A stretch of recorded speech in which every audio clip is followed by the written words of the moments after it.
Thank you. My fellow Americans, it is an honor.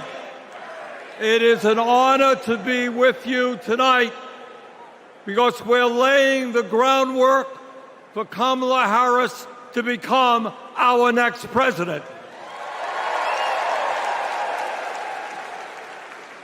And let me tell you why that is so important. I want you all to remember where we were 3.5 years ago. We were in the midst of the worst public health crisis in 100 years and the worst economic downturn since the Great Depression.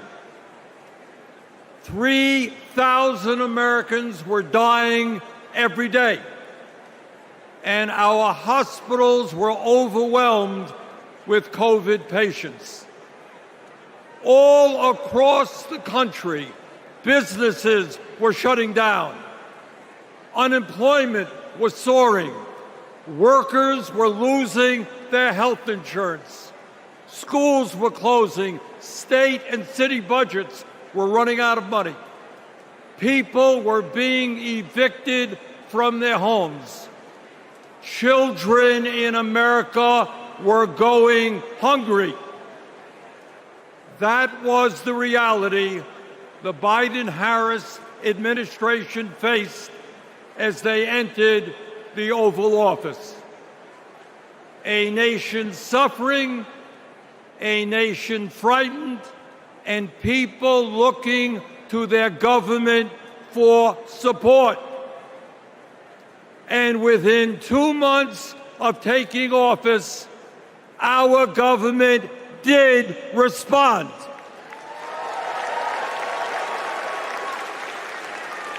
We passed the American Rescue Plan, which provided $1,400 for every man, woman, and child in the working class. We extended and expanded benefits for the unemployed. We provided emergency assistance for small businesses to stay open. We guaranteed health care coverage to tens of millions of Americans through one of the largest expansions of Medicaid in history. We provided rent relief and mortgage assistance, which prevented tenants and homeowners from being evicted. We established emergency food programs for hungry children and the elderly, and protected the pensions of millions of union workers and retirees from being slashed by up to 65%. Oh, and by the way, we cut childhood poverty by over 40% through an expanded child tax credit. Thank you, President Biden. Thank you, Vice President Harris. Thank you, Democratic Congress.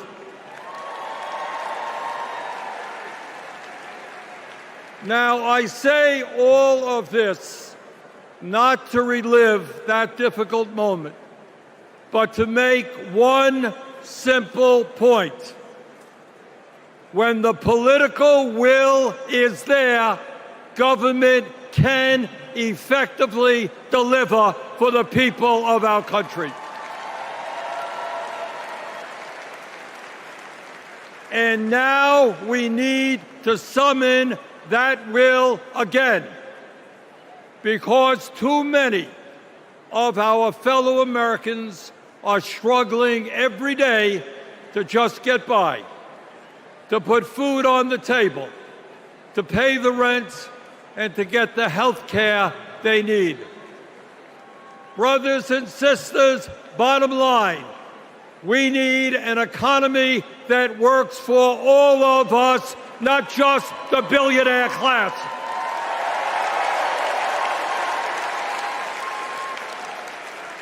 My fellow Americans, when 60% of our people live paycheck to paycheck, the top 1% have never, ever had it so good. And these oligarchs tell us we shouldn't tax the rich. The oligarchs tell us we shouldn't take on price gouging. We shouldn't expand Medicare to cover dental, hearing, and vision. And we shouldn't increase Social Security benefits for struggling seniors. Well, I've got some bad news for them.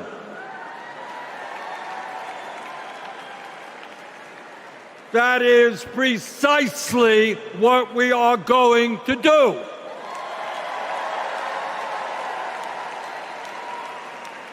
And we're going to win this struggle because this is precisely what the American people want from their government. And my friends, at the very top of that to-do list is the need to get big money out of our political process.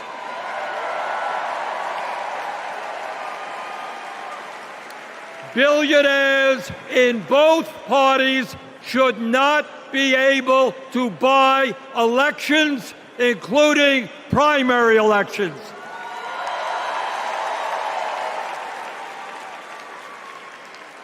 For the sake of our democracy, we must overturn the disastrous Citizens United Supreme Court decision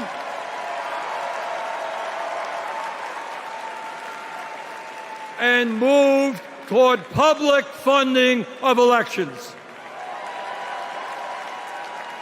And let me tell you what else we must do. We need to join the rest of the industrialized world and guarantee health care to all people as a human right, not a privilege. We need to raise the minimum wage to a living wage. We need to pass the PRO Act so that workers can organize in unions and gain the decent pay and benefits they deserve. We need to strengthen public education, raise teachers' salaries, and make sure that every American, regardless of income, receives the higher education he or she needs. We need to take on Big Pharma and cut our prescription drug cost in half so that we no longer pay any more than other countries. Joe and Kamala made sure that no senior in America pays over $35 a month for insulin. We need to make sure that reality is true for every American. I look forward to working with Kamala and Tim to pass this agenda. And let us be very clear. This is not a radical agenda. But let me tell you what a radical agenda is. And that is Trump's Project 2025. At a time of massive income and wealth inequality, giving more tax breaks to billionaires is radical.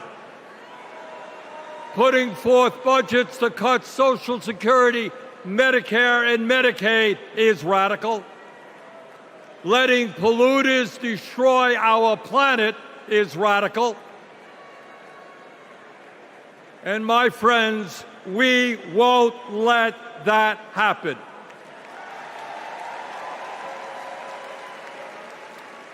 Fellow Americans, in the last 3.5 years, working together, we have accomplished more than any government since FDR.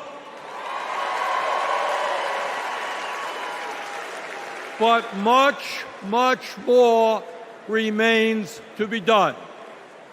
We must summon the courage to stand up to wealth and power and deliver justice for people at home and abroad. Abroad, we must end this horrific war in Gaza.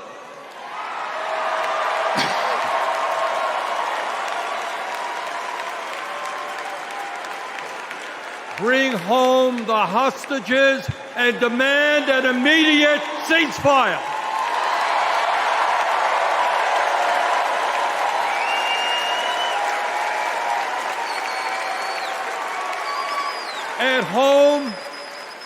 At home right here, we must take on Big Pharma, Big Oil, Big Ag, Big Tech, and all the other corporate monopolists whose greed is denying progress for working people. On November 5th, let us elect Kamala Harris as our president, and let us go forward to create the nation we know we can become. Thank you all very much.